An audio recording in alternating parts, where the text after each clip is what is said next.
On est en 1999.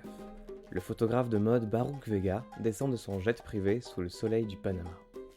Devant lui, une foule de narcotrafiquants et leurs familles l'attendent comme le Messie. C'est grâce à lui qu'ils sont là, à la toute première convention de narcotrafiquants, où sont invités autant de fabricants de cocaïne, de dealers et de meurtriers que d'agents de la DEA. En organisant cet événement, Vega n'a qu'un seul objectif: vendre aux narcos son programme à plusieurs millions de réhabilitation sociale. Mais ce que les trafiquants ne savent pas, c'est qu'ils sont tombés dans le piège d'un agent double de la DEA. Et ce que la DEA ne sait pas, c'est que Vega compte quand même s'en mettre plein les poches à leur insu. Vous écoutez Crapule, le podcast où on se penche sur les escrocs et voyous qui ont marqué l'histoire à leur façon. Et vous l'aurez compris, aujourd'hui on va parler de Baruch Vega, le photographe de mode et agent triple qui a détourné des millions en vendant des programmes d'assurance à des narcos sous les yeux de la CIA et de la DEA. Ah, et à un moment, il déclenche même une guerre entre tous les cartels de Colombie.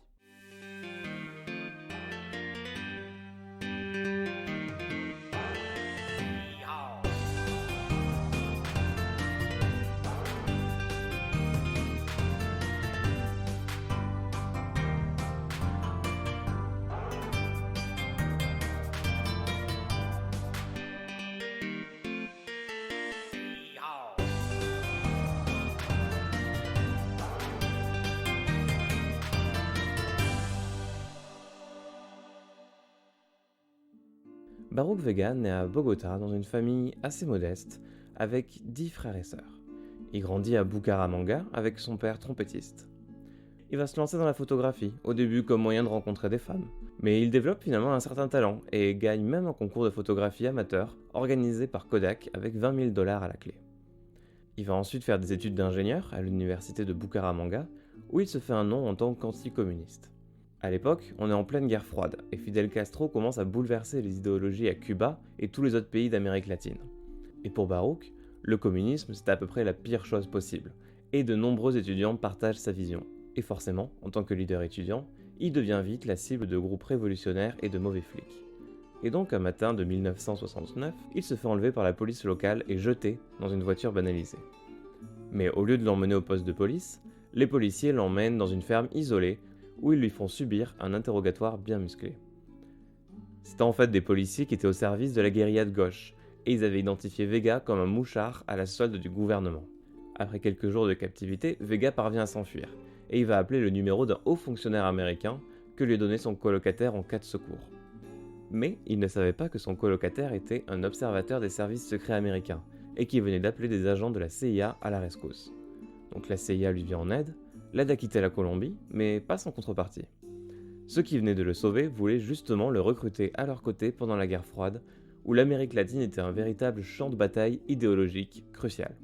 Vega finit donc par accepter de se rendre au Chili pour aider la CIA. Il a pour objectif d'infiltrer des groupes d'étudiants radicaux pour déstabiliser le dirigeant Salvador Allende, qui, en 1970, a été le premier marxiste à être élu président lors d'une élection ouverte en Amérique latine. Et donc, c'est le début de la relation entre Vega et la CIA. On avance de quelques années, Vega quitte la CIA au milieu des années 70 et part à New York, où il fonde une agence de mannequins, Intramodel Beauty. Et un jour, une de ses modèles lui demande de l'aide, parce que son mari a été arrêté pour trafic de drogue. Donc Vega appelle une de ses connaissances à la CIA et lui demande de se renseigner un peu, voir qu'est-ce qu'ils ont sur ce mec-là.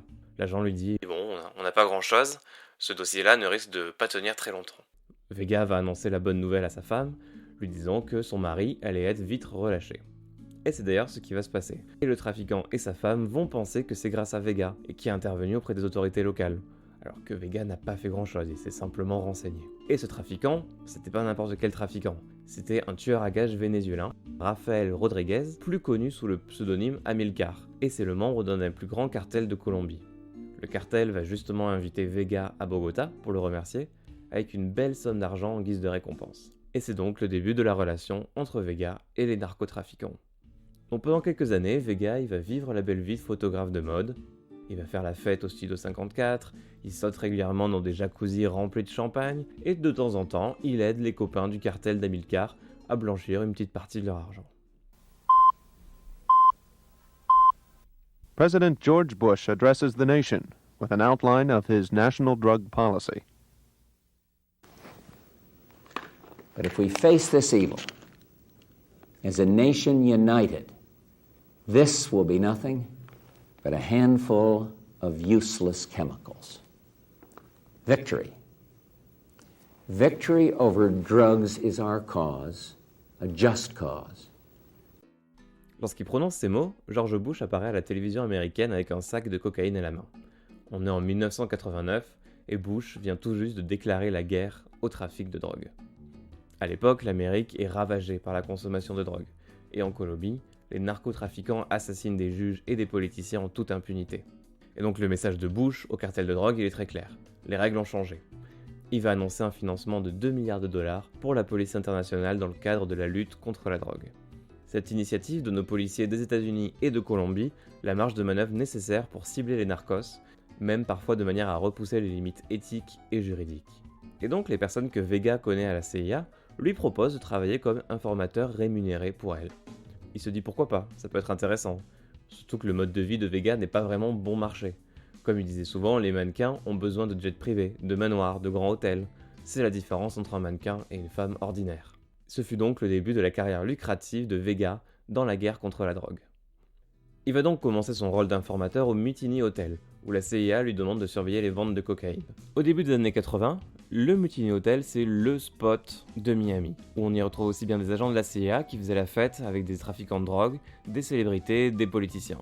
C'est là que les gangsters de Miami pouvaient à la fois se changer les idées et mener leurs affaires dans une espèce de zone de libre-échange où on pouvait cacher ses armes dans le panier à pain ou dans les plis du canapé, tout en bavardant avec l'élite de la ville.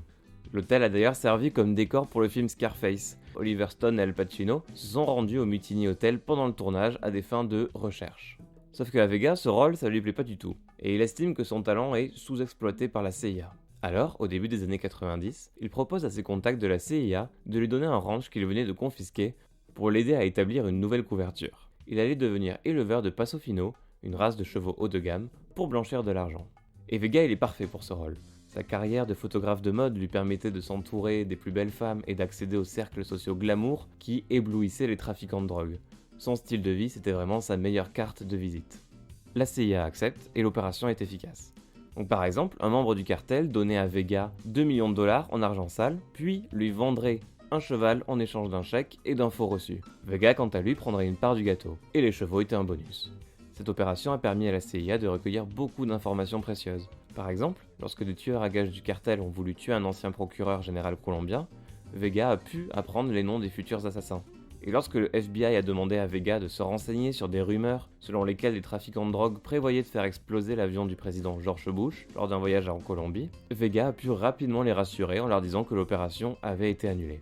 Mais Vega, c'est aussi un bosseur, et sous sa direction, le ranch del Lago devient un des plus grands ranchs Paso Fino d'Amérique du Sud. Pendant cette période, Vega aurait reçu 70 000 dollars comme pourcentage du butin provenant des opérations de blanchiment d'argent. Mais il a aussi reçu des pourboires venant des trafiquants de drogue.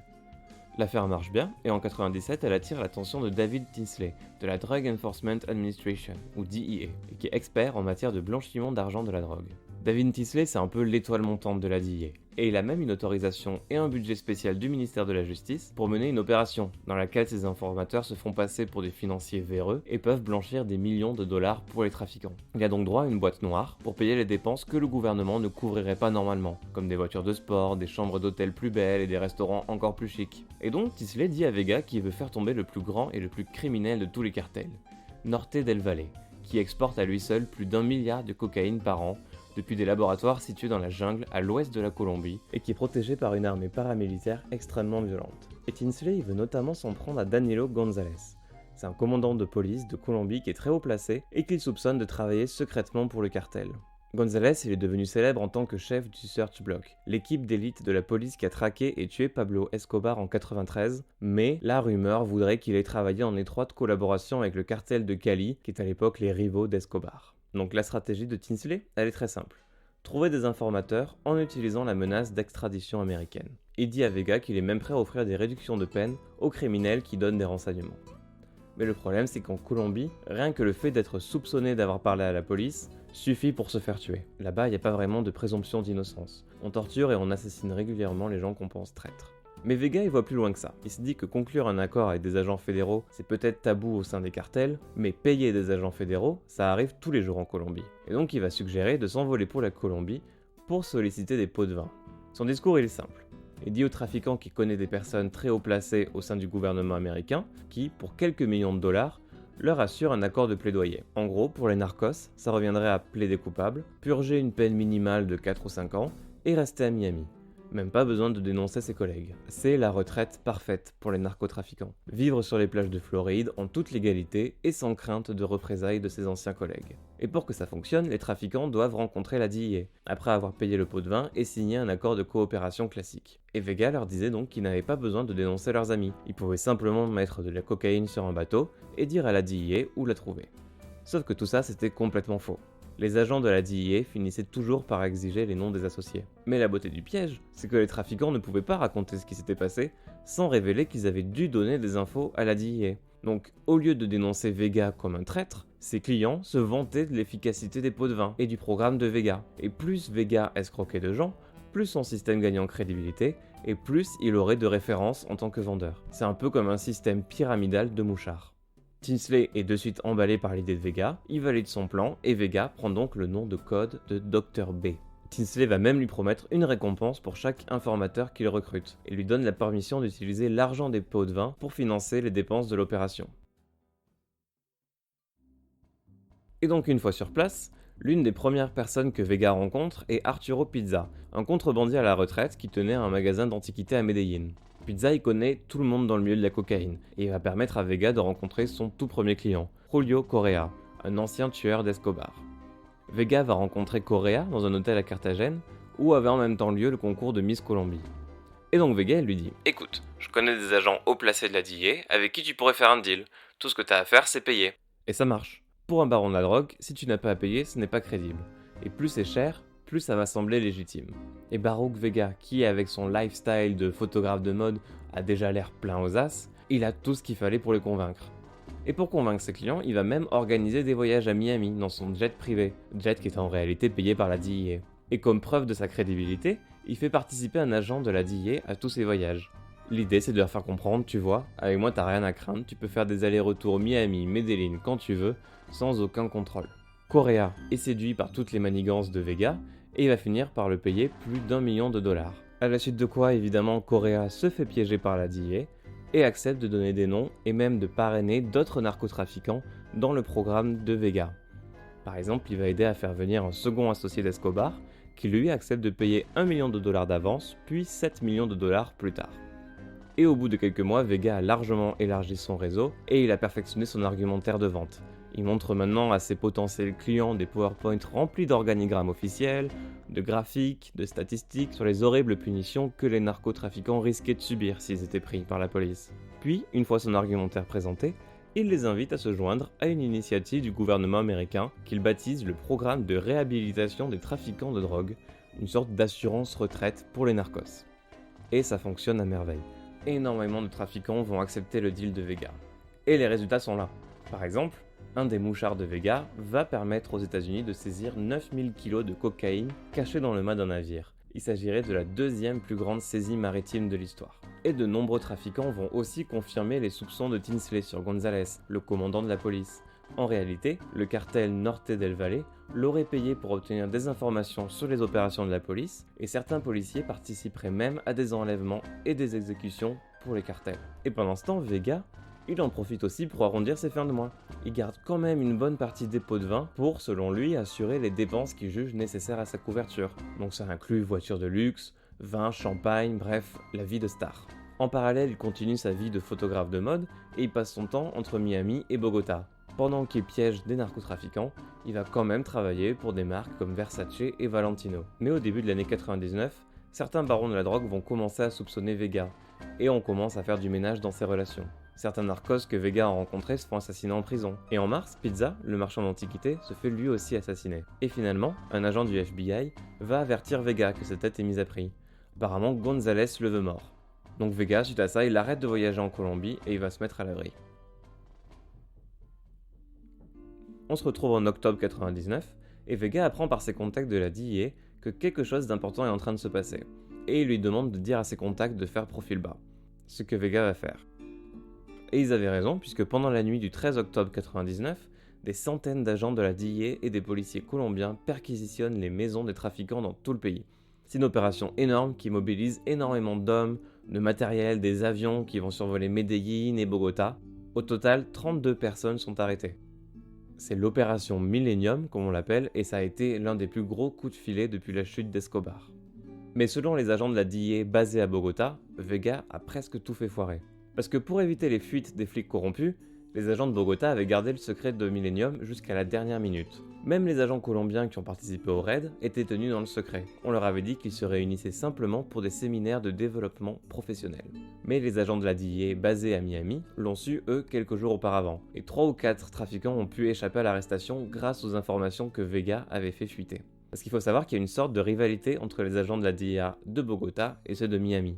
Et donc les agents de Bogota deviennent extrêmement furieux contre leurs collègues de Miami lorsqu'ils découvrent que leurs collègues ont utilisé Vega pour affaiblir leur opération.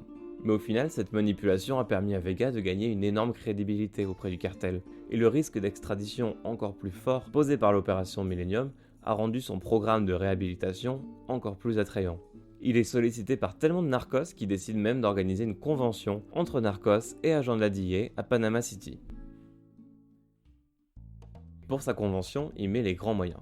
Il va même acheter un jet privé pour que lui et les trafiquants puissent voyager avec classe. Et il est rejoint par Julio Correa, son tout premier client, qui est depuis devenu son informateur et recruteur. À Panama, Vega il est attendu comme une rockstar. Des dizaines de trafiquants, des membres de leur famille et des avocats les attendent à l'hôtel intercontinental Miramar Panama, au bord de l'océan, où Vega a réservé un étage entier de suite.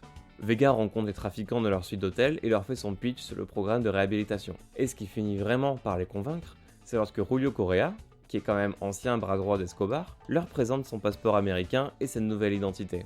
Grâce aux États-Unis, Julio Correa profite d'une vie tranquille. Et une fois que les narcos sont convaincus, Vega les amène dans le hall de l'hôtel où un groupe d'agents de la DEA de Miami les attend pour passer un accord. Et c'est comme ça que par exemple Carlos Ramon Zapata, qu'on surnommait El Médico, accepte de payer 42 millions de dollars pour se couvrir lui et certains de ses proches. Et il va donner à Vega un acompte de 7 millions de dollars. Face à un tel succès, Vega organise une autre convention le mois suivant, puis encore une autre en décembre. Et en janvier, il va même attirer sa plus grande cible au Panama, Luis Hernando Gómez Bustamante, plus connu sous le nom de Rasguño, l'un des principaux chefs du cartel de Norte del Valle, et qu'on surnommait le Pablo Escobar de sa génération. Et Rasguño, il n'a pas hésité une seule seconde à souscrire au plan de Vega, lorsqu'il lui a demandé 50 millions de dollars. Une fois piégé, Rasguño donne à Vega et ses supérieurs des informations précieuses sur González. Le commandant de la police est en fait secrètement un membre de haut niveau du cartel. Tinsley est évidemment très content de ces renseignements, puisqu'ils allaient pouvoir faire tomber tout le cartel. Mais le plan de Vega ne plaît pas à tout le monde, notamment aux membres de la DEA basés à Bogota, qui vont juger ce plan contraire à l'éthique et tout simplement dangereux. Ayant appris le 21 octobre 1999 que des agents de la DEA de Bogota se dirigeaient d'ailleurs vers le Panama pour y faire échouer le sommet des trafiquants de Miramar, Vega et Tinsley ont dû faire sortir en précipitation les trafiquants de l'hôtel par crainte de leur arrestation. Les agents de Bogota vont alors se plaindre au siège de la DEA de la façon dont Vega et ses collègues de Miami sabotent leur travail. Et en même temps, Fabio Ochoa, un des narcos qui a été arrêté dans le cadre de l'opération Millennium, commence lui aussi à poser problème. Vega avait demandé à sa famille, qui dirigeait le cartel de Medellín avec Escobar, 30 millions de dollars pour régler l'affaire. La famille n'a pas accepté le marché et ils ont même enregistré le discours, qu'ils ont ensuite envoyé au ministère de la Justice américaine. Donc Vega il va se retrouver avec des ennemis des deux côtés de la loi, qui vont essayer de mettre fin à son plan. Et ça ne manque pas puisque la justice américaine commence à mettre son nez dans les affaires de Vega.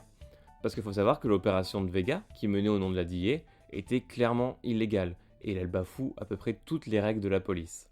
La DEA n'a pas le droit de mentir et de promettre des réductions de peine dans le vent, et encore moins de récupérer de l'argent des narcos.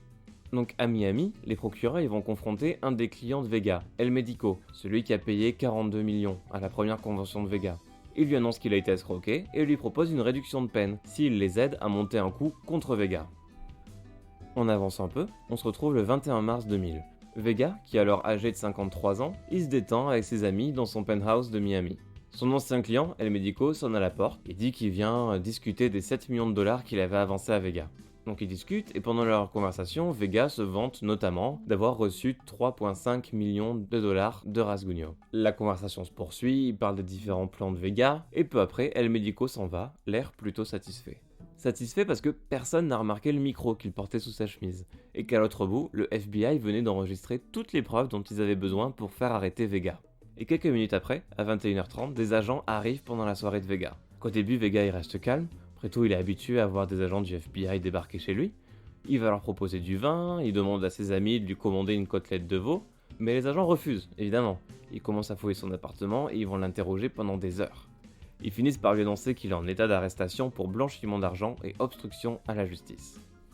La semaine suivante, le FBI va aussi faire une descente au siège de la DEA à Miami, et ils sortent tous les ordinateurs et portables de tous ceux qui avaient un rapport avec Vega. Vega, quant à lui, il va passer 52 jours en prison avant d'être libéré sous caution. Pendant ce temps, les États-Unis ont saisi 1,5 million de dollars, soit la totalité de l'argent de Vega que les fédéraux ont pu trouver. L'arrestation va évidemment faire sauter sa couverture, et les trafiquants de drogue ont cessé de faire les paiements qu'ils avaient promis. Vega il va se défendre publiquement contre les accusations, en donnant des interviews aux journalistes sur tout le bon travail qu'il a fait pour persuader les narcos de se rendre aux autorités. L'affaire devient vite un scandale pour Vega, mais surtout pour les forces de l'ordre. Et elle pose encore plus de problèmes du côté des narcotrafiquants, puisqu'elle a révélé que l'homme que beaucoup croyaient être leur top au sein de la DEA était au contraire un agent triple. C'est le début de la guerre des mouchards. Le cartel de Norte del Valle va se séparer puisque les patrons s'accusent les uns les autres d'avoir trahi leur clan. De nombreux informateurs vont se faire tuer par les membres de leur cartel. Correa, le client de Vega qui brandissait son passeport pendant les conventions, disparaît en Colombie. Cette querelle entre les cartels a d'ailleurs inspiré un roman, El Cartel de los Sapos, le cartel des mouchards, et une telenovela a même été créée basée sur ce livre. Vega de son côté perd son penthouse, son jet et toute sa fortune, et il va mener une vie beaucoup plus sobre chez ses parents, dans des motels ou dans des relais routiers. Il reprendra son rôle d'agent double une dernière fois, lorsque González, souvenez-vous l'ennemi de Vega, va prendre contact avec lui. À ce moment-là, González savait que les autorités américaines préparaient un dossier contre lui, et il avait besoin d'aide pour négocier un accord. Évidemment, il savait que le programme de Vega était faux, mais il s'est dit au moins que le photographe avait des contacts avec la DEA qui pourraient lui être utiles. Ils se rencontrent donc à Aruba, en avril 2003. Ils discutent pendant des heures dans un bar au bord de la piscine, pendant que Vega enregistre secrètement toute la rencontre. Vega remet l'information au procureur, mais avant que González ne puisse conclure un accord, il se fait tuer. Diego Montoya, le patron du cartel Nortel del Valle, avait offert une récompense de 3 millions de dollars pour l'assassinat de González, puisqu'il avait entendu que González était un mouchard. À part les 52 jours de prison et un temps assigné à résidence, les charges contre Vega ne sont pas allées plus loin, puisque les États-Unis se trouvaient dans une situation assez particulière. S'ils poursuivaient Vega en justice, Vega il pourrait appeler à la barre toutes les personnes impliquées dans son opération, donc ce sera un embarras public pour la DEA et le FBI. Davin Tisley, de son côté, il est suspendu pendant l'enquête des affaires internes, puis il est réintégré en 2004. Il a pris sa retraite de la DEA 4 ans plus tard et dirige maintenant une société de sécurité privée, qui se dit la première et la seule agence de renseignement judéo-chrétienne. Et si l'affirmation de Vega selon laquelle il pouvait vendre des cartes de sortie de prison est un mensonge, ça s'est finalement avéré être vrai en quelque sorte, puisque tous ses anciens clients ont dû être libérés parce que Vega les avait piégés pour qu'ils se dénoncent. Et donc aucun d'entre eux n'a finalement purgé plus de 6 ans de prison. Le seul personnage de l'histoire qui a purgé sa peine, c'est Ochoa, celui qui a refusé de payer et a informé le gouvernement des agissements de Vega, et qui a été donc condamné à des dizaines d'années de prison. Mais finalement, l'opération Millennium et la guerre des mouchards qui a suivi ont changé définitivement le commerce de la drogue. Le cartel de Norte del Valle ne s'en est jamais remis, et après la mort de González, les chefs des autres factions ont été capturés et ramenés aux États-Unis, et d'autres trafiquants moins violents ont fini par prendre leur place. Aujourd'hui, Vega y vit à Maui, dans une petite maison près de l'océan, et les agents de la DEA estiment que l'escroquerie du photographe lui a quand même permis de se mettre 50 millions de dollars en poche. D'après lui, il s'agirait seulement de 4 petits millions. Et Vega, il fait encore des séances de photos de temps en temps. On peut d'ailleurs suivre son travail sur son Instagram ou sur son site. Il a aussi publié sa biographie, La double vie de Baruch Vega, mon histoire en tant qu'agent secret impliqué dans des négociations secrètes de la CIA, du FBI et de la DEA contre la gauche et les narcotiques colombiens. Alors j'ai pas pu le lire puisque c'est écrit en espagnol, mais d'après les critiques, dans ce livre, Baruch Vega n'est pas un escroc, mais plutôt une espèce de James Bond, c'est-à-dire un amant irrésistible et un homme de mystère international qui lutte contre le crime. Ses clients trafiquants de drogue sont satisfaits de ses services et son plan met fin à la guerre de la drogue et apporte la paix en Colombie. Et l'anecdote de la fin, c'est que Vega il est aussi père de famille. Et une de ses filles, Alexandra Vega, est actrice. Elle a notamment joué dans le film Spy Kids, où on peut l'entendre dire mais mes parents ne peuvent pas être des espions, ils ne sont pas assez cool pour ça.